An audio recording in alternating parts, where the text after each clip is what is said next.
দেখেন আমি আপনাকে একটা কথা বলি, আপনি যদি বলেন খাওয়া আগে না কাপড় পরা আগে, এটা কি আসলে কোনো রিজনেবল আলোচনা? এটার সাথে একটার সাথে আরেকটার কি সম্পর্ক? একটা সরকারের অনেকগুলো দায়িত্ব থাকে। আপনি যদি এখন বলেন নির্বাচন আগে না আপনাদের ঘরে ঘরে বিদ্যুৎ পৌঁছায় দিব, এটা আগে? আপনাদের ঘরে ঘরে বিদ্যুৎ পৌঁছায় দিব এটা আগে, না আপনাদের ঘরে ঘরে গ্যাস পৌঁছায় দিব এটা আগে?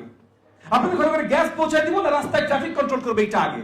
রাস্তায় ট্রাফিক কন্ট্রোল করব, না আপনাদেরকে পুলিশ প্রশাসন সুন্দর করে দেবো যেন আপনারা আইন শৃঙ্খলা আইনের ব্যবস্থা পান এটা আগে? এই ধরনের প্রশ্ন করলে আপনি সরকারের কথা শুনতেন?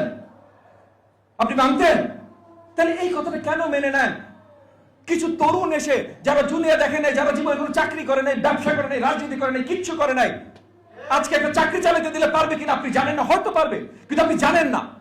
তারা এসে না বুঝে একটা কথা বলছে, এইটা আগে না ওইটা আগে, ওইটা আগে না। বিচার ব্যবস্থা কেমনে হয় তারা জানে? ভাই গত 15 বছর হাসিনা আমাদের উপরে একটা পর একটা মামলা দিয়েছে, আমরা উকিল না হলেও শিখে যেতে বাধ্য হয়েছি বিচার ব্যবস্থা কিভাবে কাজ করে। কারো বিচার করতে চান, সঠিকভাবে বিচার করতে চান, বছরের পর বছর চলে যাবে। আর আপনি বলছেন যে নির্বাচিত সরকার আসলে বিচার করবে না, মানে নির্বাচিত সরকারের উপর আপনার কোনো আস্থা নাই।